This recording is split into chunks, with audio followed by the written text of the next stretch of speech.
Welcome to The Chat. This is a podcast from the team at Glasgow City Mission, the first and the granddaddy of the global city mission movement. I'm Charles Maasz, proud to be CEO at this time. This series is intended as a resource and a point of connection for anybody interested in the work that goes on at Glasgow City Mission.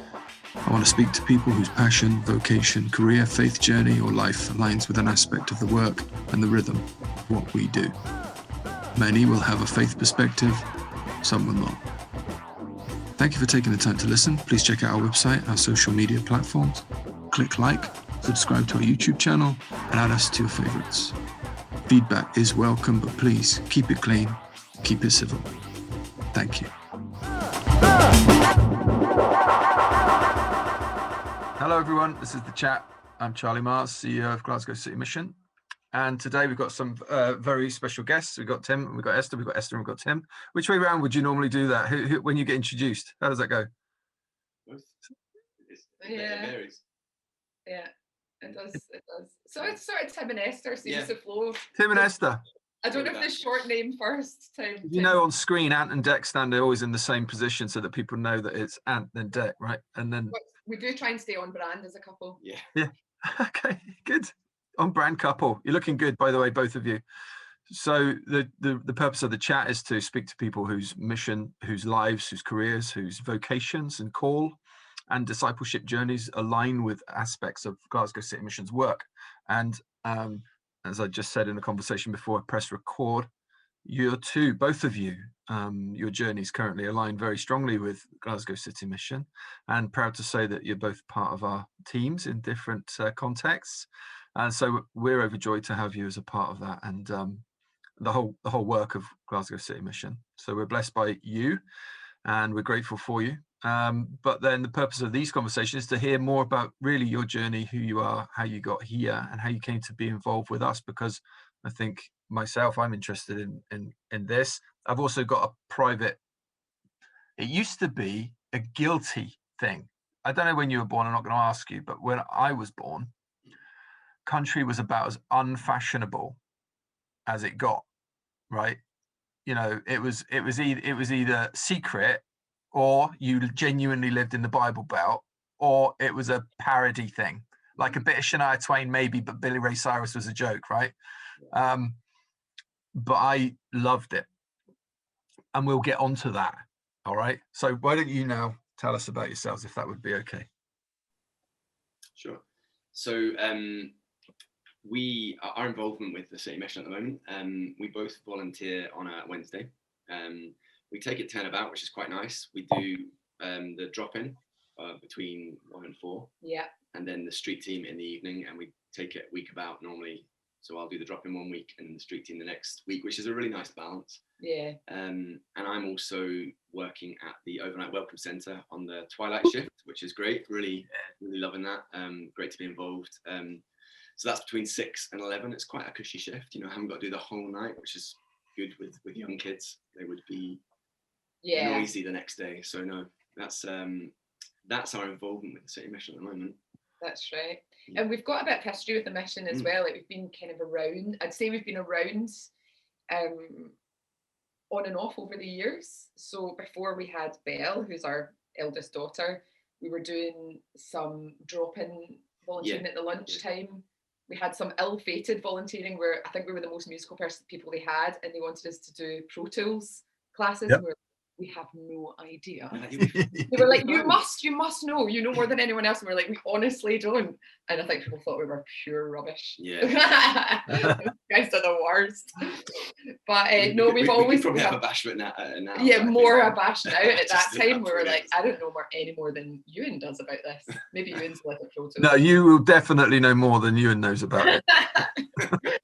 So, but we've always had just like a real sense of connection with it. And then last year I started doing a bit of the evening. I was doing a Tuesday evening, then I was doing a Thursday evening. Yeah.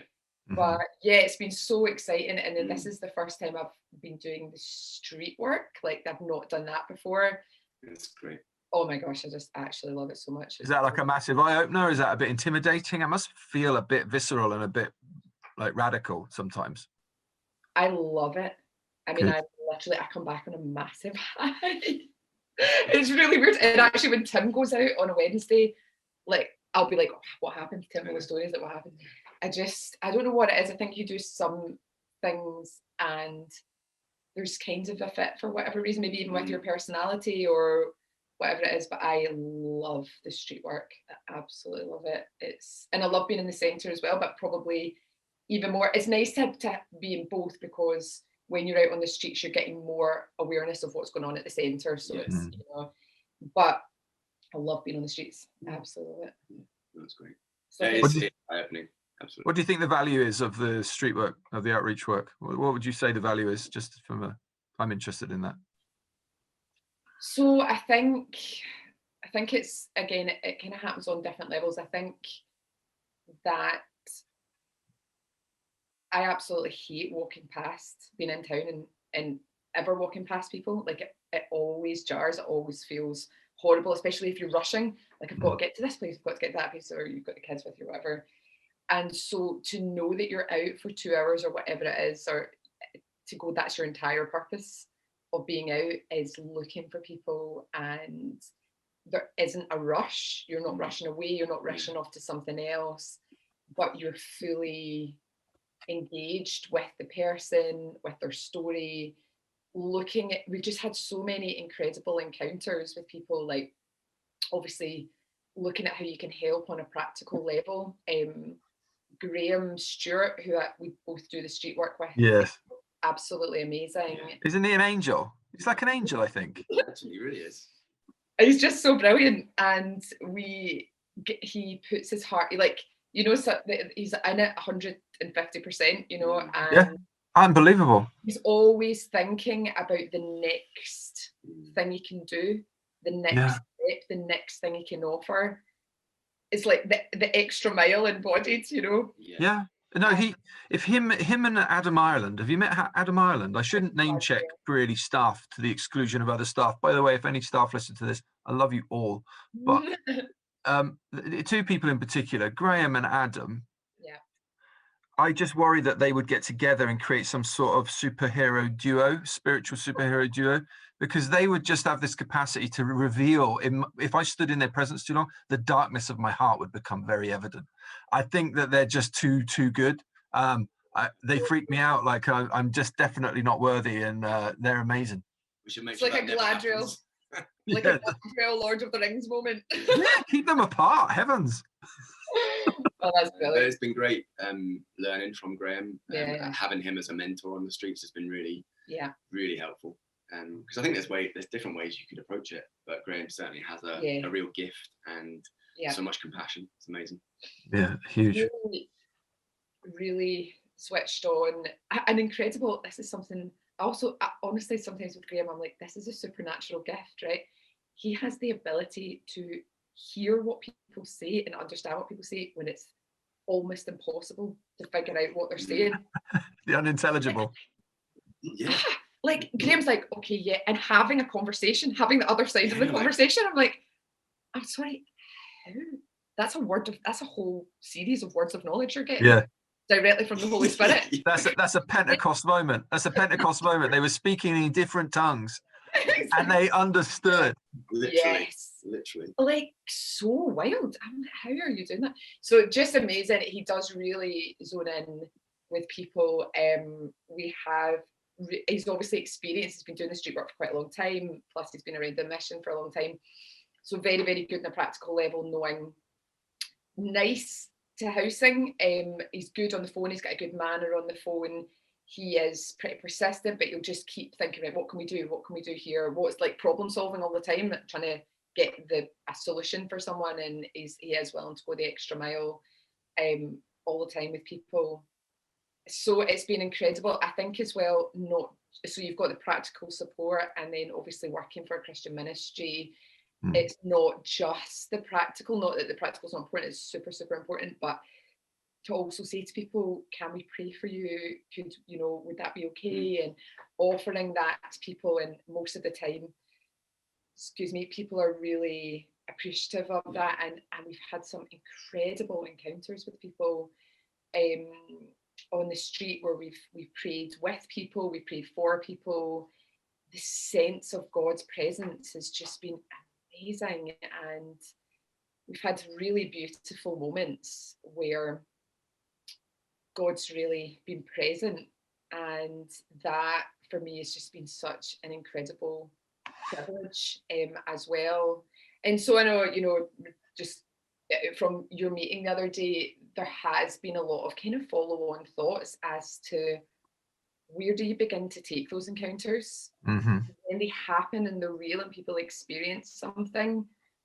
What then could be something to develop those real encounters that happen, that are those God moments with people that are happening pretty regularly out on the streets with people, and people really open up their hearts to you.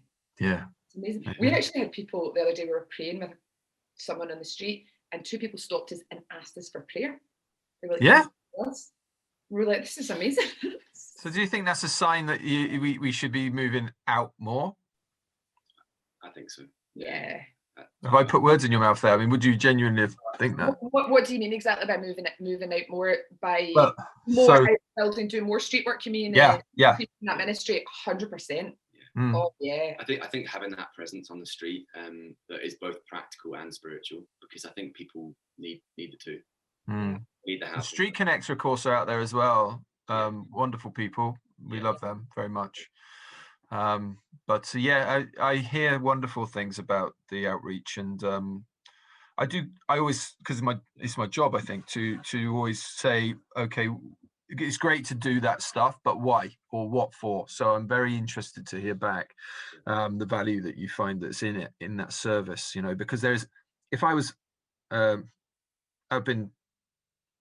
I know I've some experience of people sitting around on the streets, right? And there's a way of both playing the people that are sympathetic to you, but there's also the slight irritation that there's a never-ending stream of worthy and well-intended groups who are just desperate to sort of crouch down around you, but actually you're kind of getting in the way of their patch, because they say you're stopping that person potentially dropping a $5 in a pot. And there is that tension there. Are we just another group? What are we actually bringing? Because the Simon community, as you know, do a great job, right?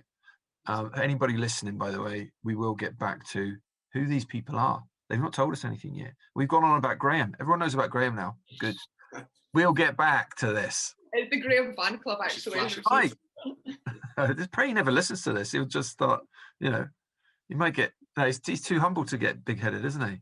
But there is a value in working out what the value is in what you're doing, because sometimes we as a ministry, anybody in ministry who has a heart for broken people,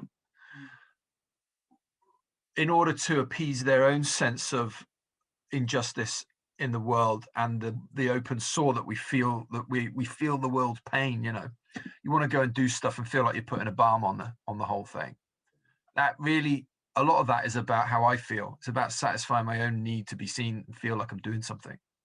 But what are we doing actually? Well, how does it service the needs of a world that is in tatters or broken out there?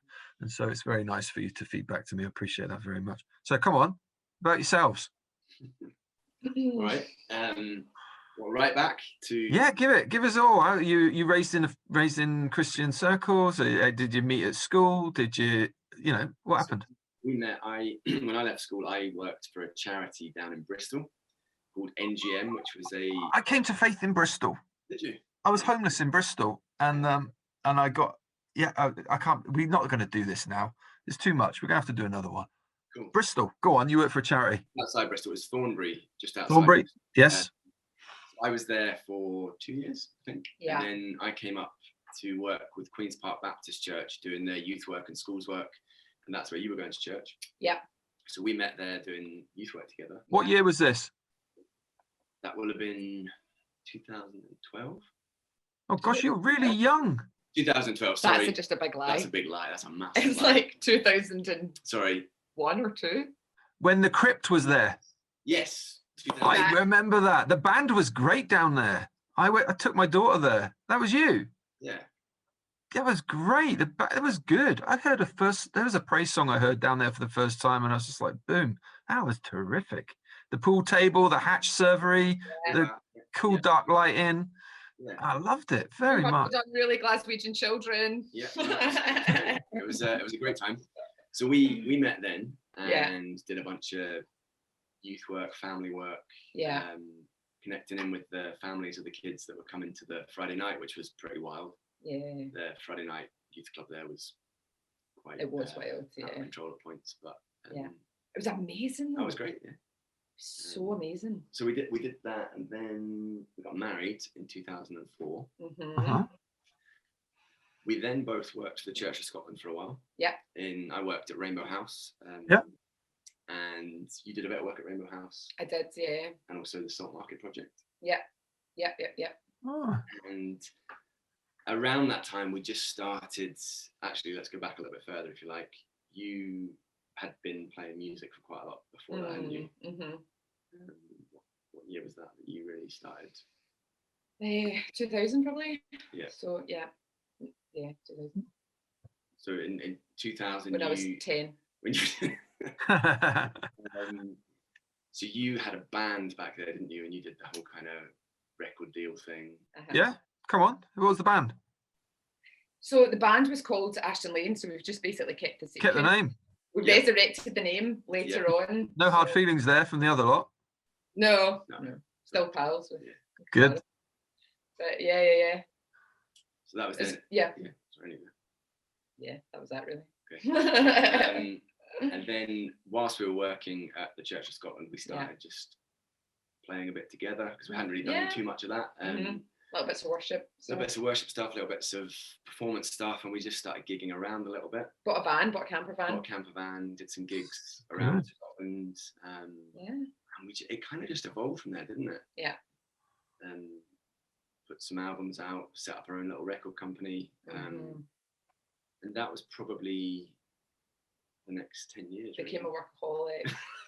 So did you have to? So you didn't rely on getting a record deal as such. You pressed your own, did you? How did you do that? Yeah. So we kept everything in house. Did it for 10 years or longer? Yeah. I think we put out how many albums? About like 13 albums or something. Yeah. Really, 13 albums? Yeah. It was over a real long period of time. Yeah. Well, not that long. It's more than one a year. Yeah, we did do a lot. Yeah. And we did this kind of interesting thing, which has been part of our model for quite a long time, where we would do like commission songwriting with people. So we would write songs like based on people's stories or concepts and that kind of thing. So that probably meant we did a lot more writing and recording than we would have otherwise done because it was funded and they were really popular. Yeah. So we had lots. Sorry, so an established, say, artist representation company would say we need a song for so and so, or that kind of thing, or not? No, a fan funded model. So it would be the fans getting in touch and saying, I'd like to commission a song about this thing that happened in my life. So it was a real life. Really? Yeah. And then we would write like a unique song based on their story. So we'd sit this for like an hour. So it was cool. It was really good. We did loads and loads. Really beautiful stories in there as well. Yeah, it was such a fascinating experience because, and there was actually, we began it as kind of, let's just try this and see what happens. And it was people really loved it. Sometimes people would do it just as like a creative exercise, like almost a bucket list type thing to do. Other times people would do it as like there was sometimes like unresolved stuff that had happened in their life way back in the past, and it was therapeutic. Sometimes it was like there's a healing element to it, so it was really interesting. It brought us very close, certainly, to the people who followed our music. No doubt.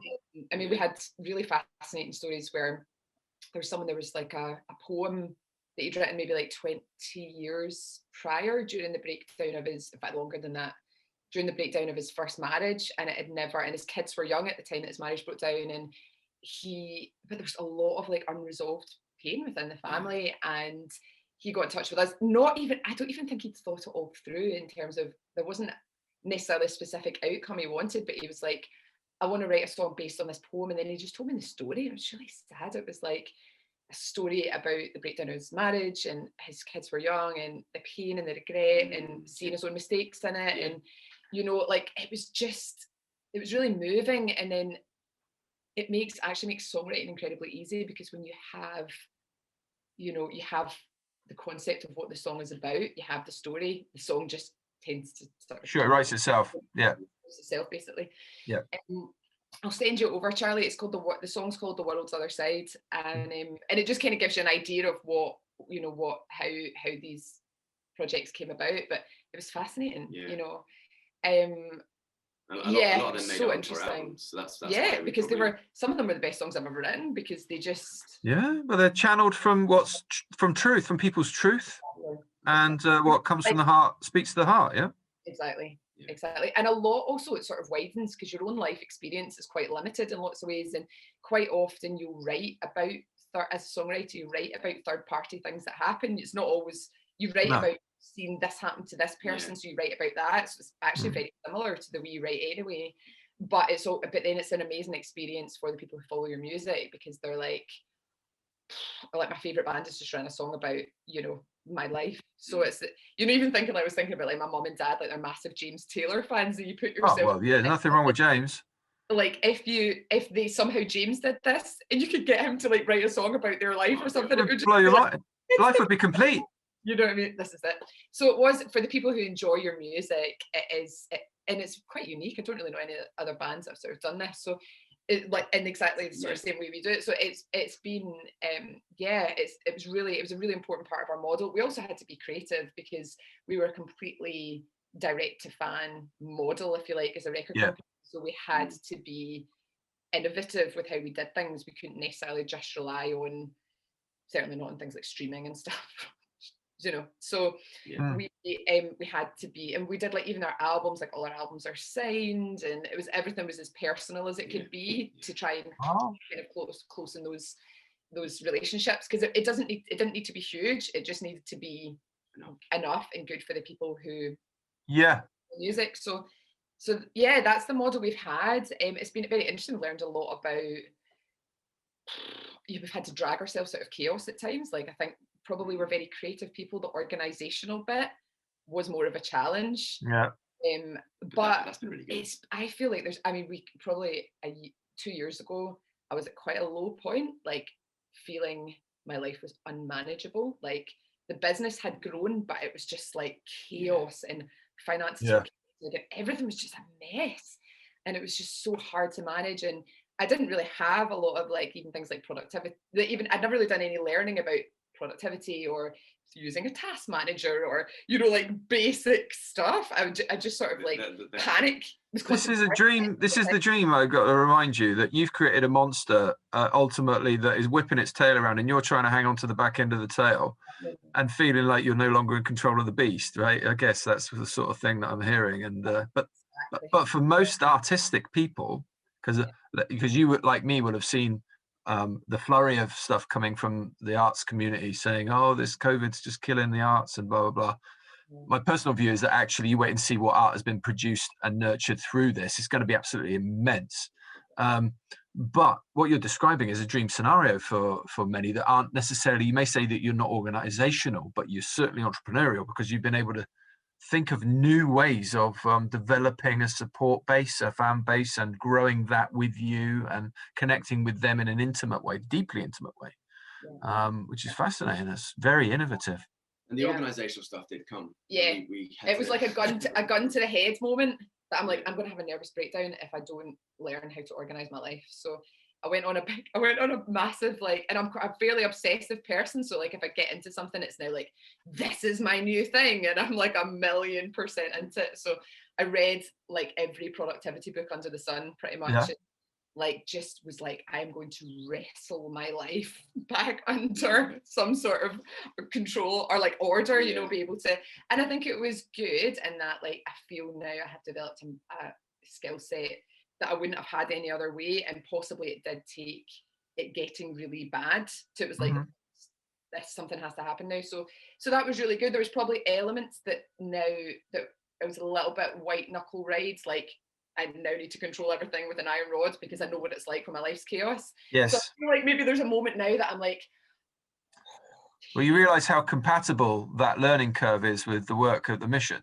Yeah. Because everybody that you deal with, everybody that we deal with is riding chaos right to the very edge of where they can just about handle that chaos. Yeah. And knowing that they should bring order, but resist, but not quite really wanting to. Yeah. And so they're just tolerate. The game is how much chaos can you tolerate and live with, and still maintain any degree of sanity. And, you find the edge, and then you've learned how to bring it in.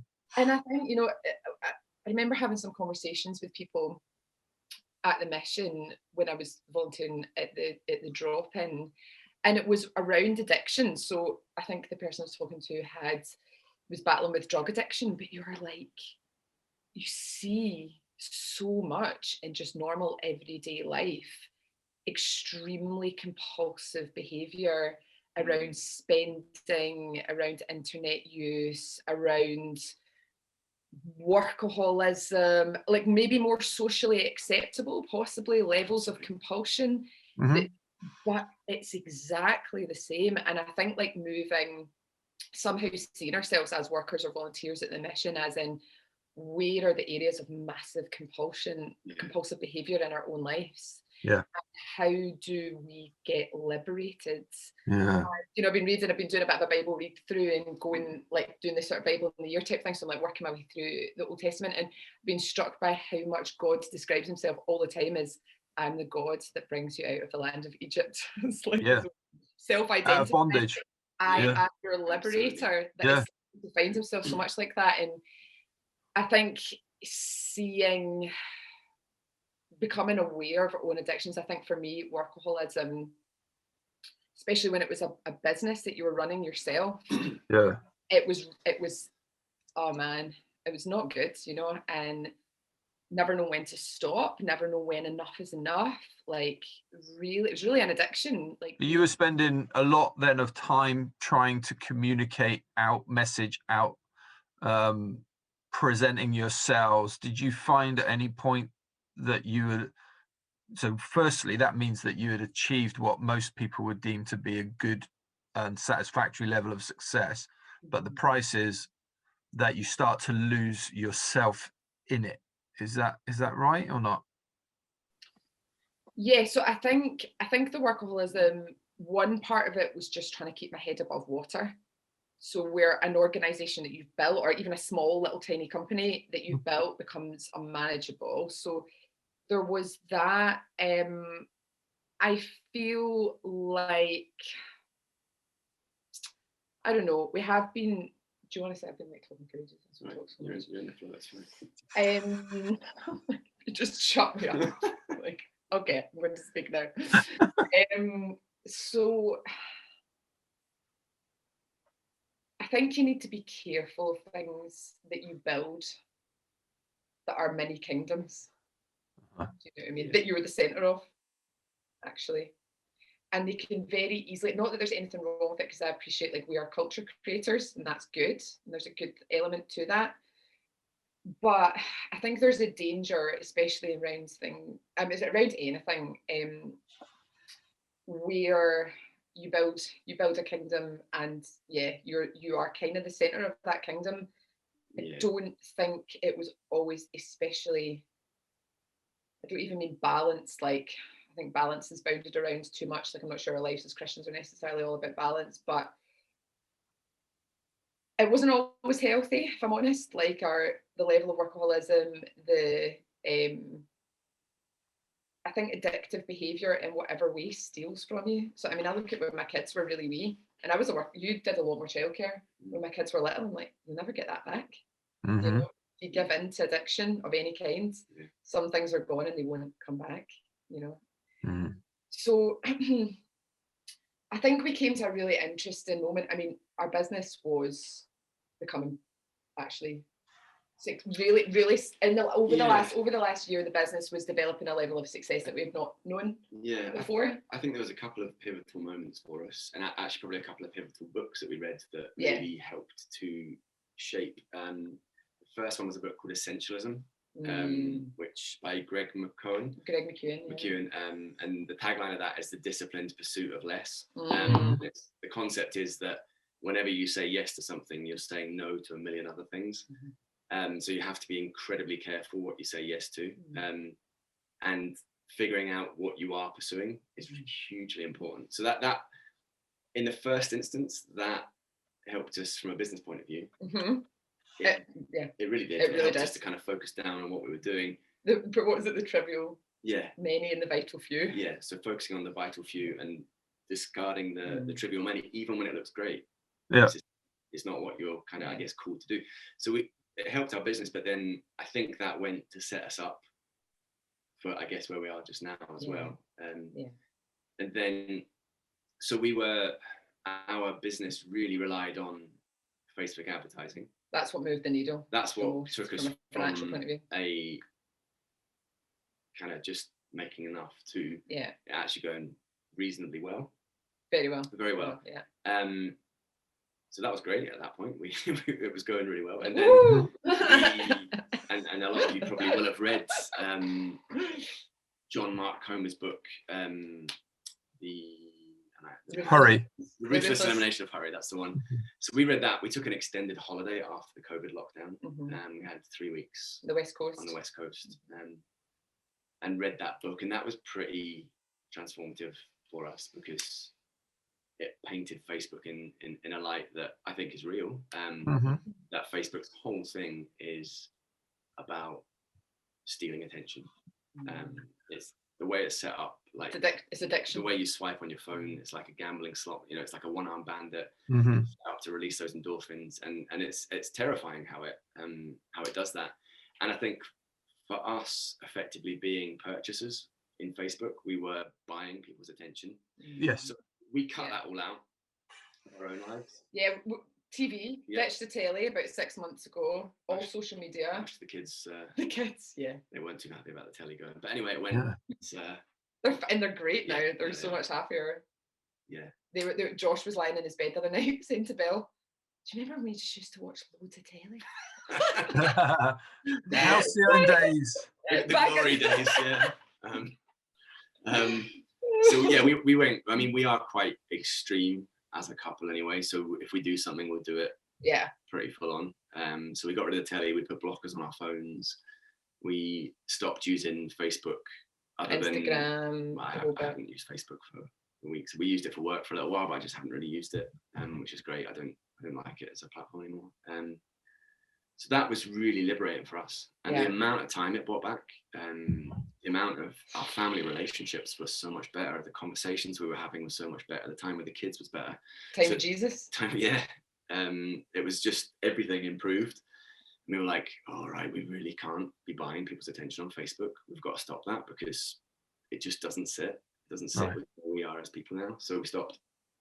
And we had to take we took a week. We were going to be camping, and then we were like, the problem is once you start cutting out all the distractions, so you cut out telly, you cut out social media, you're left with an awful lot of time to think about things. Yeah.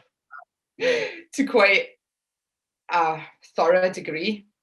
And there's no getting away from the uncomfortable questions. They just sit with you because there's no distractions anymore. And I think for us, like we felt, I think the thing became, for us, it became clear that God wants people's attention, and Facebook and other platforms like it want people's attention.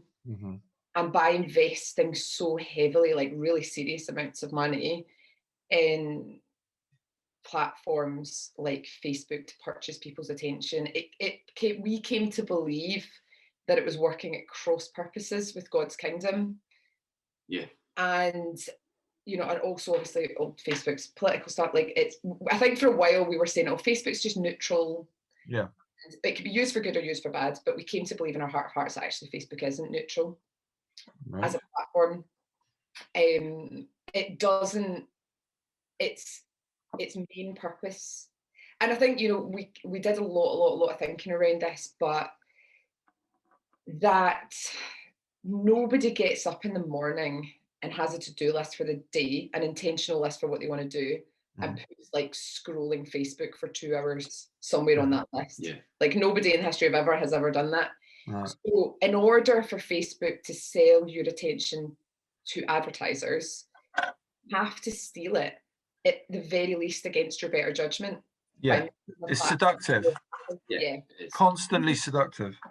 They make it addictive, purposefully very, very addictive. And I think for us, one of the things we had to do was dial in to what are our values? Who are we as people?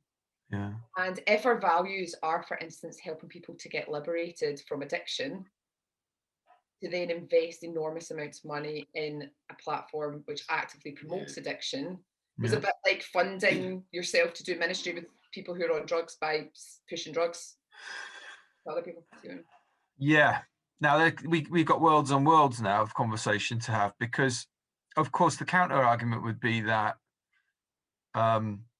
it's facilitated. The Romans that dominated the world and spread their pagan message built roads, and it was the very roads that the Romans built that were the root of the gospel around the world, right? And in the same way, you'd say the same of the internet, and now you would say the same of social media. So in terms of connectivity and exposure and people, it has reach and it has the capacity to enrich. I totally agree. But the challenge is if you're not a person of moderation. If you're a person of compulsion, which frankly and sadly many of us are in different ways, could be workaholism, might be sex addiction, might be heroin, crack, cocaine, cigarettes, booze, whatever. But somewhere in you, in us, is something, a trigger, of which we have little or no control over. And Facebook has this, or social media generally, they have worked out the algorithm of the human psyche so well that based on your patterns of behavior and interest, they can target you very, very well. And it's not personal, it's machine. But and it brings me to think about another thing. I read a few years ago that for the first time in human history, an infant child that sees an 11-inch distance of 11 inches in fixed focus from birth is the distance from mother's nipple to her eyes. And for the first time in human history, a nursing child has to compete for the mother's attention. For all of the human development, they would have just gazed adoringly at this baby. But now you'll be feeding your baby while scrolling on your phone, and that's got to do things to the development of the synapses of the human being in terms of nurture, sense of value, who I am, how my mother sees me on the pecking order of competing interests. So this is a fascinating thing that you're involved in. True, and I think with us, it became a challenge of getting our attention off of compulsive tech use and back onto God. Like that was the why behind the whole thing. And I think we felt, and again, we totally talked around all those issues. We were like, what if we were running a fair trade clothing company and we were using Facebook ads? Does it mean it's wrong? Blah, blah, blah. And I think, you got to the point you were like, you're never going to logically kind of get a perfect ethical answer to this. Like, it's actually kind of not even about that underneath. And I think what I would say if people are listening, if you run Facebook ads and you run a business, I'm not saying that this is wrong for you. Yeah, it's your conviction and you felt peace. Exactly. Yeah. But do you know what? God uses all kinds of things. And just because he said to us at that moment, and it was as clear as it could have possibly been, I want you to stop. Wow. It's like, it doesn't mean he's saying that to the person who does run this company or Facebook or has a fair trade clothing company or has this or has that and is using Facebook ads and is doing amazing things. It's not a one size fits all. Sure, it's not some new legalism, but it is a discerning thing that you're saying, because we all frankly use it too much, too casually. It does detract from the time that we spend in conversation with our loved ones. My wife, myself, we regularly will look up from, say, the television, which used to be the idiot's lantern, they'd call that, didn't they? I will look up from the television, look around the front room, and my wife and my daughter are scrolling. They're looking at their own stuff, while we're in the common space. And then likewise, no doubt, my wife is watching something, she'll look up, if I'm not interested in the telly, I'll be looking at something I am interested in, motorbikes or something like that. And but we're all in our own little pods, our own little universes, and our own little micro universes of confirmation bias and self-reflection and all that stuff that's happening, where we start to actually believe that the world thinks like we do. And then what happens? You have a general election and they all vote the other way. And what happened? They're not the ones on the internet. Exactly. So true. And I think, there's big questions around it, obviously, with Zuckerberg and Facebook and, being a kingmaker, ultimately, being able to swing elections with dark ads and all sorts of stuff around that as well. So big kind of questions around it. I mean, I think it was really interesting, like with Jamie Sweet, who we mentioned earlier, Tim and myself, on the back of what we'd experienced, we were like, and we also became quite aware, we really started to dig into this idea of formation, spiritual formation, and the rediscovery of the spiritual disciplines, and really beginning practicing them, silence and solitude, fasting, Sabbathing, service, really being like, do you know what? There is a how-to for Christianity, apparently. Oh yeah, big style. But somehow, I don't know, like that's not played a massive part in my life, if I'm honest. That there is a tsunami of this happening right now. Yeah. There have been people rediscovering, since quietly, I think, since probably the passing of Thomas Merton and his writings, and then slowly through a kind of de-churching of culture, an unchurching of culture, through the 70s and 80s into the house church expressions, and people thinking about how they do spirituality, and then finding out that maybe fundamentalist forms or establishment forms don't meet the nourishing need of the deep need. And then a re-exploration of ancient forms to say, where were the mystics? Everybody suddenly knows of Julian of Norwich, of Teresa of Avila, or of Ignatia, and these things, and contemplative prayer is suddenly a thing. And then but the generation needed a star, and that turned out to be, I think at the moment, that's going to be Coma. And he's packaged it up in a nice way. See him as easy to read. He's a curator. He's an amazing curator. He's taken very easy to read and put it in a popular, easy format that people. He has, and I think his reach is testament to the fact that the Spirit has been doing this work of tilling the soil for a couple of decades at least, and now there's a whole people are just hungry for more, for something deeper, and that's fascinating to see that. It's incredible, and I think John Mark Comer also opened the door for us, for a lot of other people that we've been rediscovering, people like Dallas Willard and Richard Foster. Yeah, wonderful. So it's kind of taken us on really, and a lot of podcasters like Mark Sayers and this culture, John Tyson, Church of the City. It's almost like the John Mark thing it was like a world of. Yeah, he opened up a new rabbit hole for people, and he referenced people because he's a fan, wasn't he? Mentored by Dallas Willard or something. Yeah, that's a great mentor to have. Really good. He's amazing. And I think that's been reading the Dallas Willard. We read The Divine Conspiracy during a week of prayer and fasting straight after we came back. We went on a camping trip up to, it was our wedding anniversary, and we went up to Glen Nevis, and this was the crunch point for making the decision on the Facebook ads, and not just on the Facebook ads, on the business as a whole. There was, because we'd done the whole essentialism thing, the whole business relied on Facebook ads because it was the most effective way to do it. We were like, why waste our time doing other stuff? So we just, it was all reliant on that. So but we did sense a call, actually. And it's what you kept saying to me. You were like, okay, the ethics of the Facebook ads are one thing, but what's God calling you to? Yes. More importantly. And I think he knows our personalities. He sort of used this whole thing to give us I believe, and so, but reading the Divine Conspiracy during that week was really incredible. It was almost like it was written for that time for us. It was just one of those books. Astounding. Yeah, absolutely. It's still courageous though, because you having heard it, you can't pretend that you didn't hear it or see it. However, there's one thing to hear it and comprehend it intellectually, like I get it. Yeah. But to actually have that personal ethic that says, I shall now act on that. I should now make that massive, because for you it's actual bread and butter. Yeah. I think the way we kind of, one of the ways we did that is we told a lot of people about it.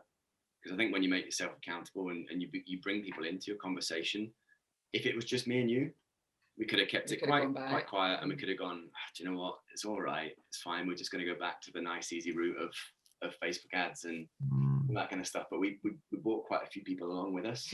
Like everyone we've ever met, pretty much. Yeah. So we kind of had to, and friends were going, so have you made a decision? What are you going to do? So that helped us to go, okay, there's a bit of accountability here. You know, we have to stick to what our ethics, what our values are telling us here. And what we felt God say. Yeah. It was funny, we had a pal who was like, oh, well, if God doesn't provide for you, at least you could just go back to it. I'm like, not without emigrating. You told so many people. Everyone we've ever met. Yeah. So yeah.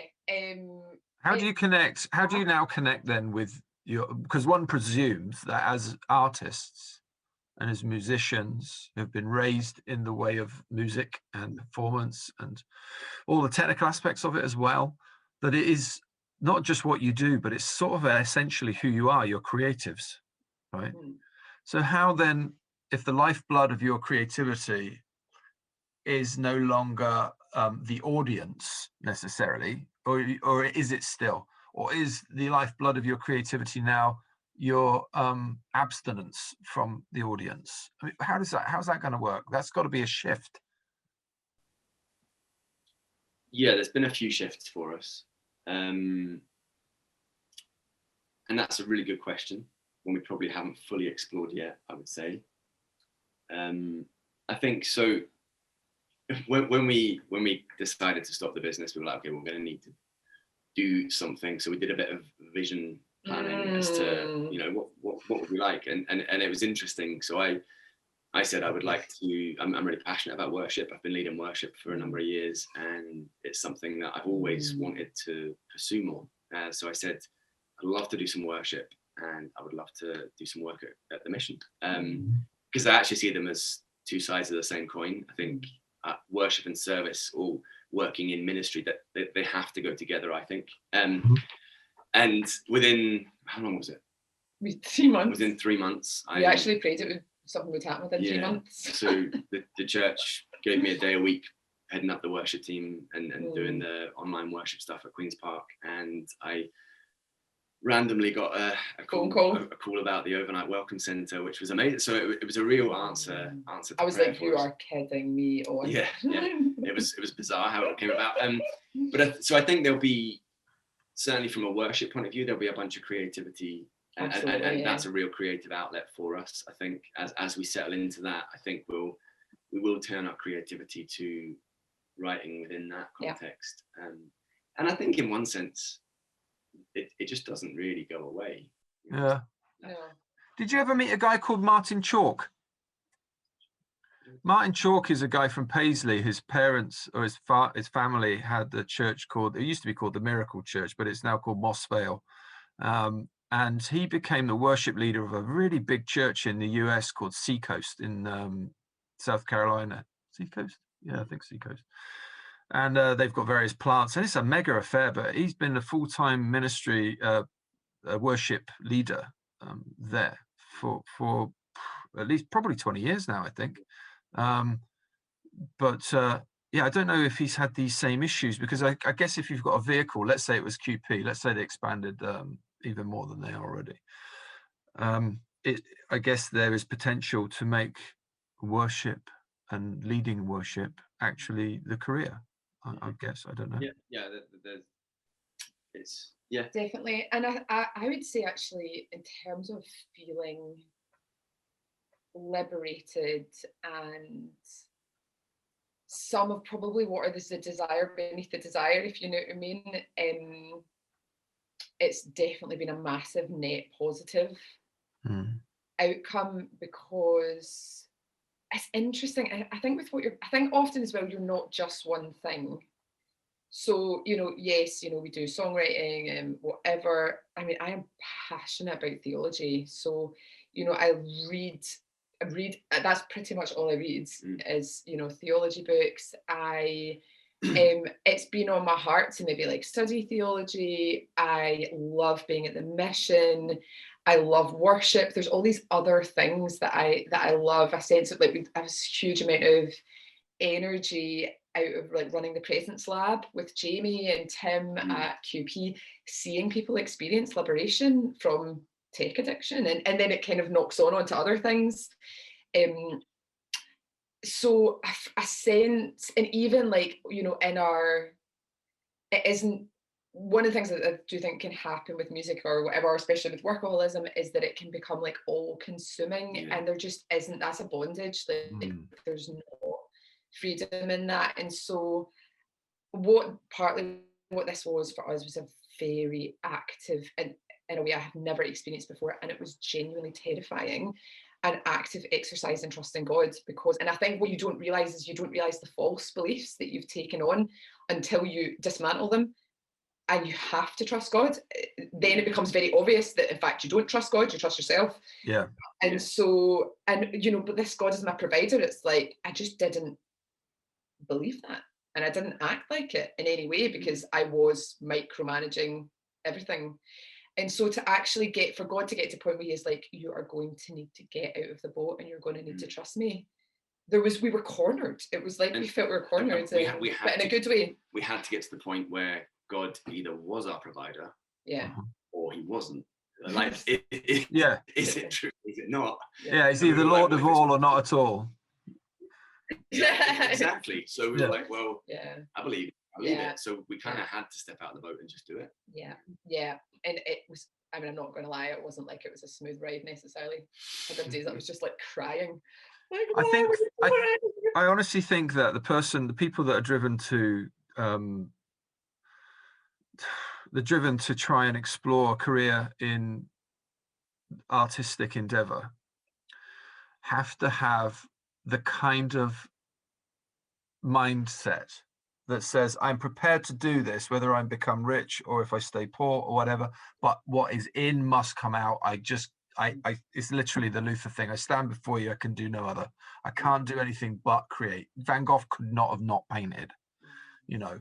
Bob Dylan could not have not written lyrics. It's just not, it would be impossible. And it's possible then also that for a couple to make the kind of decision you've made and to do it, it's because you've got that innate sensibility about you. Probably you've got that kind of all or nothing. We're going to do this, we're going to, no matter the cost. You know, it's just like most people just live a much more of a conservatively reined in, safe, steady, centrist kind of life, where these big the radicality of these decisions, they don't feel that, they would try and avoid that. You know, most people would try and avoid this. This is terrifying. In fact, I'm finding it quite scary talking to you. That's just extreme. You fairly significantly long time. Yeah, but it's incredible. You've had similar experiences though. I have similar, in as much as so I mean there are lots of little chapters in the journey, one of which I mentioned earlier, which was I was in Bristol and I found myself drug mental but nowhere to sleep, and I was helped, and the Lord came and intervened very radically, and it was amazing. Lots of people intervened, and then it takes a long time to come back through that, if you ever do, because when you've broken, you remain permanently changed. But sometimes that the redeeming of the hurt makes you who you are, and that's okay. That becomes your ministry. So fine, this is where we are, and that's good. I'm glad of it. But part of the working that through was I met a wonderful lady who's now my wife early on, and I felt as though I told her immediately, by the way, I'm a trainee, I'm going to be a pastor, and that means I'm never going to be a millionaire. You know, you're in performance, you're into this stuff, you're around cool people. This is not going to be the thing. I'm going to be that guy with the Bible and moths in the wallet, you know. And then I thought, right, okay, we moved to Scotland, and I thought, right, I've got to enroll I was a part of a house church movement, which was sort of anti-theological, but I was very theological in my mind and in the way I think. So I thought I'm going to enroll at ICC, year 2000. So I start enrolling, and it says, right, we need to now get a sponsor kind of form from your church that know you, your community. So I filled it out, and I went to my church in Bristol, and they said, we will have nothing to do with this. You don't need the theology of men, you need the word of God. You need to drop that idea. And if you have anything to do with that, we'll have nothing to do with you. And I didn't have any other church connection at the time in Scotland. And so I thought, well, it must be the Lord's will then that I don't. But I did need to change what I was doing, because I was working in bars and restaurants, and I was having some tensions with my faith journey at the time. And Adele was not well after giving birth. And I thought, well, I'm interested in it. And I thought, oh, I'm interested in property. So I just tapped in property courses. And lo and behold, I literally woke up from shutting a restaurant in Edinburgh one night, got home 3 a.m, woke up at about 10, blurry-eyed, tapped on the computer, property courses near me, and there was one in the UWS down the road. So I thought, okay, fine, that's interesting. I thought it's the Lord's will, right? Because I'm blessed. Why not? I typed the email, sent it along, got a call almost immediately from the college saying, do you want to come in for a chat? Went in for a chat. There I am enrolled, and I'm on this property course because I'm interested in the built environment and all that. And I end up being a surveyor. But very quickly, I thought, right, I can run the church on a Sunday, and I can be a surveyor through the week. I can take care of my family in due course, because the career will be a good one. And I can be a man of God on Sunday. But what happened was, once I got into the industry, people would come to me and say, oh, we've heard of you. Do you want to come work for us? And I'd say, well, how much? And they go, well, this much more. And I'd say, well, sure. And then I go work for them. And then 9 months later, someone else would knock my door, and they'd say, well, do you want to come and work for us? I say, sure. How much? And they say, this much. And I go, great. And is there a car? Yeah, we'll have a car. And then I started to realize that 1, I was dying inside. 2, I hated the job. 3, I was starting to hate myself. 4, I started to see with spiritual eyes, even though I was dying a bit off, and I was losing my shine, I could see that this was war, that this wasn't the virtue ethic that we all are talking about here in this conversation. It was violence. For me to win in a deal meant somebody else had to lose, and it was done publicly. And it could be that I had a client who had worked on a project and his life savings were invested, and then the market turns, and then all of a sudden there are these people on the periphery who were just waiting to swoop in and steal his life's work from him. And this was just business, because it's just business. It's just numbers. But I was like, no, this is violence. We're doing violence to people. We're doing violence to each other. And I don't condemn anybody that can do it. I admire and applaud people that can maintain a strong faith journey and exist within these sorts of professional industries, surveying, law, banking, finance. Incredible. I couldn't do it. I couldn't do it without becoming very dualistic. Yeah. And because I knew I was being dualistic, and then they would come and they'd say, right, we get pay rise. And I looked at my wrists, literally at the desk one day. I looked at my wrists and I thought, every time they offer me a new treat, a new trinket, and a new thing, that's another wee fiber, another band on the golden handcuffs that are being put on me.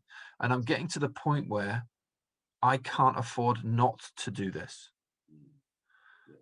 But my wife looked at me and she said, it's killing you. I said, I know. And then the itch to do theological training just didn't go away.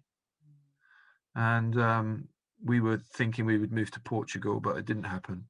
But what that meant was that I'd given up a job in surveying to move. We didn't move.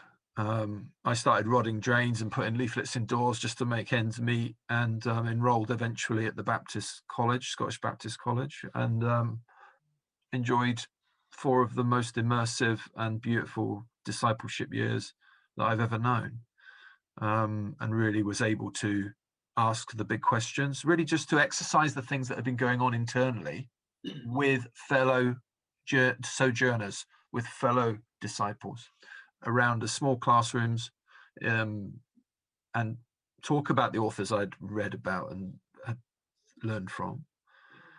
But it was a case of walking away from that in order to do this. I knew that if I was going to, when we all have to submit to the lordship of God, on the take your final breath on this earth, I couldn't live with myself thinking that I haven't just thrown my lot in with ministry. That was when the Lord dragged me out of the gutter in Bristol. I said yes to him. I didn't say yes, but I didn't surrender. I didn't say, right, well, I'll surrender to you, but I want to keep my weapon. I'll surrender, but I'll keep my badge. I'll keep my uniform, but you can have everything. You can have everything except my aspiration for who my wife is or what my career might be. But I'm yours, Lord, except this, that, and the other thing. But what I realized in my career was slowly, bit by bit, I'd gone to the foot of the cross and I said, I'll have that back. Oh, and I'll have that back. And I'll have that back. And in the end, I was so crowded with my own crap that I ceased to feel the presence anymore. And that was a shocking moment to me. So it was a case of recommitting myself again, and throwing my lot in with where this ministry journey would take me. And thank God that he blessed me with a wife who was able and willing to support me through that, because it put her through the ringer. But praise the Lord, we are now, the place of your calling is the place of your flourishing. That's one of the most profound things I think I now know as a truth. If you've been called into this thing of abstinence from social media, if the Lord is in there, then this is the place of your flourishing, and everything else that might worry you about the decision will disappear, will vanish, because it was not yours to own. It weren't burdens for you to carry, weren't weights for you to lift. So I do understand it, but it comes with challenges. Yeah, it comes with challenges. Yeah. It is how it feels, though. Like, I feel like we are flourishing more, even already, you know, and like it's been 6 months since the beginning of the detachment from social media, like the end of July or whatever that is, 5 months, is it? And then, and then I think we made the decision about the Facebook ads and business model. That was the end of August, probably. But although it was terrifying at the beginning, and it's not that you still don't have the odd day, the further away that you get, you're like, oh yeah, this is definitely the right decision. Because it's like the bondage that you've been in begins to loosen. Yeah. It's really it's a work of spiritual liberation. Like, that is how I feel. It is. It's been fascinating as well, like seeing how easy it is to get trapped unwillingly. The snares are everywhere, but then, you know, I mean, without being too Puritan about it, you know, if you walk down the shop, like, did you see, I don't know if you saw it, but on social media, you wouldn't have seen it because you've now resigned from social media, but I'll tell you, there was a clip going around of the queues when Primark were able to open after the lockdown at Bray Head. And the shop was absolutely festooned with queues going miles of people that were just desperate to buy a 50p t-shirt that was probably made for exploitation. Forgive me and don't sue me, Primark, if this ever takes off. But you know what I mean? It's like they probably don't even know why they're going. But it's like, oh no, what are we going to do? The shops are shut. It's like, I'm telling you now, they are the grand high temples and the high priest and priestess of our day and age, because people don't know what to do if they haven't got a shop to go to. And it was unbelievable. It was like lockdown, oh, we're going to open at 6 as soon as lockdown, and the place was flooded with people buying stuff they probably didn't even need. I'm sure. Queuing for what? It's a complete odd spiritual cloud that people find themselves under just through being part of the culture. I dare not open a magazine and see adverts in it, because I know that part of my dark heart is going to want the thing. Oh, the new car. Oh, I've got to have the latest thing, the newest Hi-Fi thing. I don't know, the latest phone. It's very difficult actually to maintain discipline over what it is that is clawing for your attention. Very difficult. And to jettison social media, you've probably done yourself it's obvious from what you've said, you've done yourself a great service in doing that. Where does it leave Ashton Lane though, as an actor? Where does it leave you apart from liberated, I mean, you can say that, sure, but where does it actually leave you in practical terms, in terms of reach, connection, contact, the way in which you built your fan base and your community, which you would call it a community, I'm guessing now, because you've signed every album and you've written songs for people. So where does this leave Ashton Lane, do you think?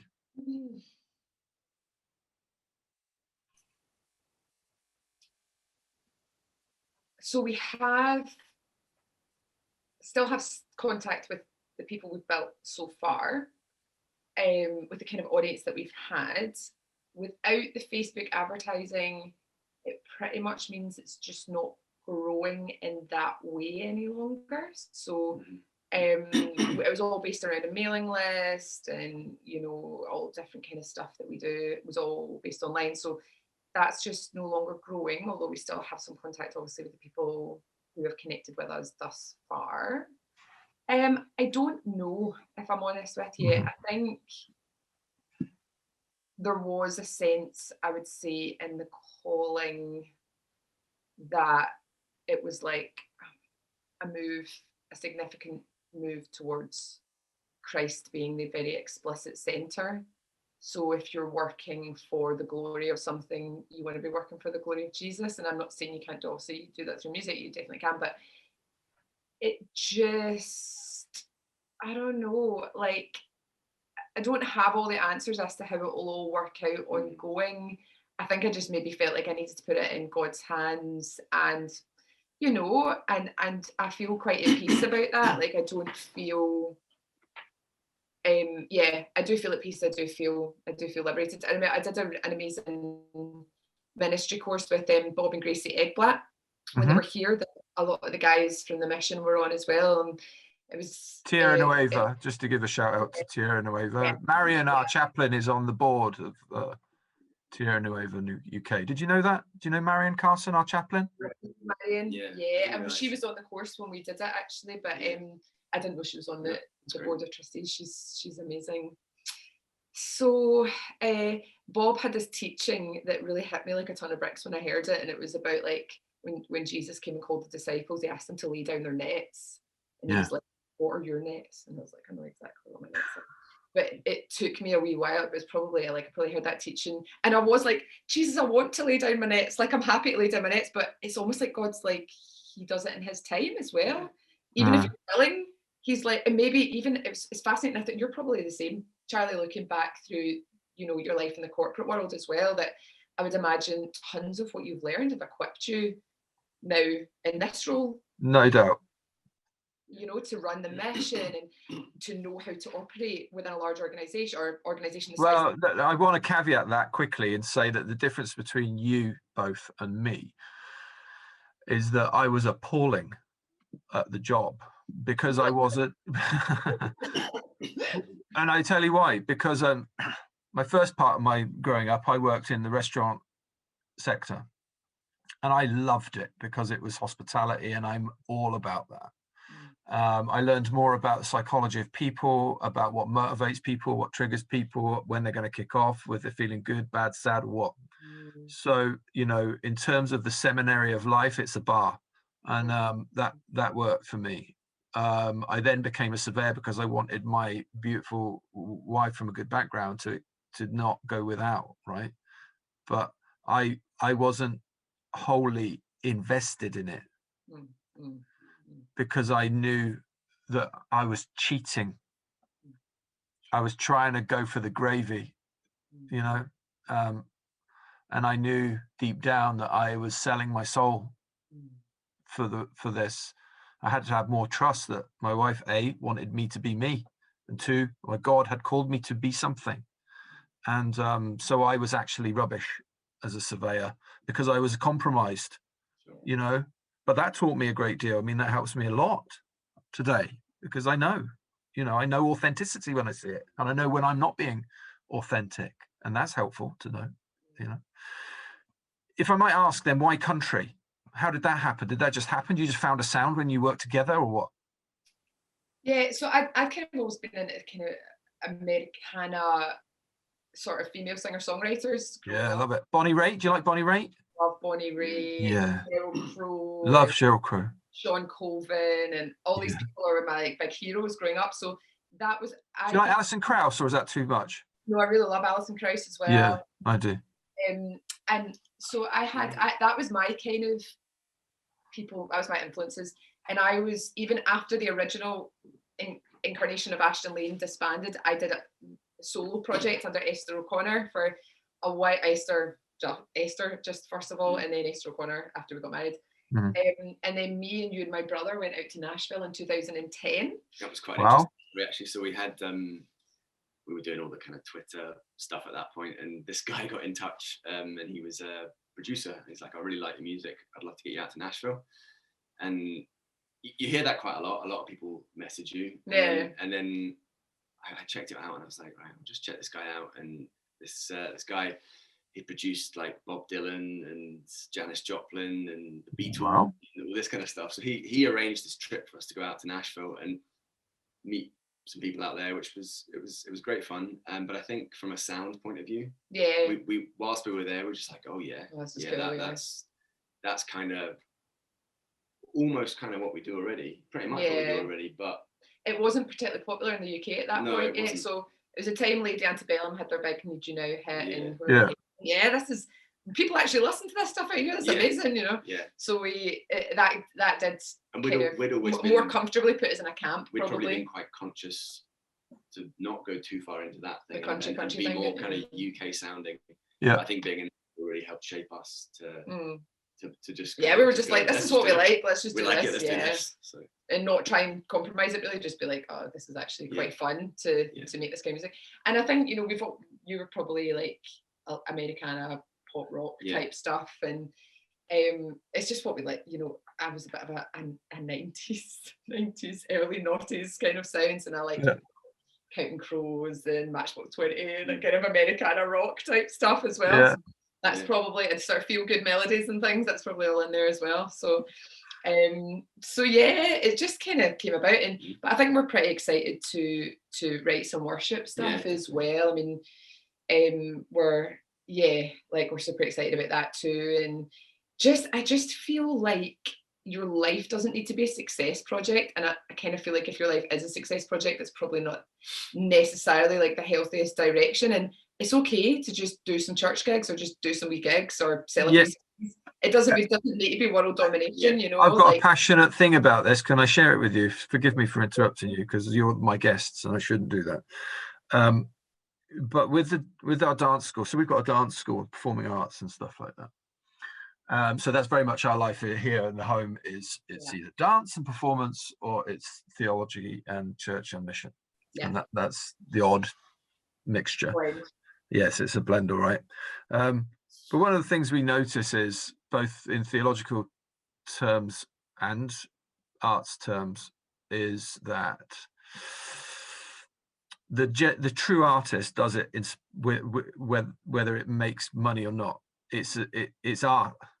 It speaks and it has depth, and it doesn't need necessarily commercial approval by numerical standard to define it. It's defined because it expresses the unexpressible.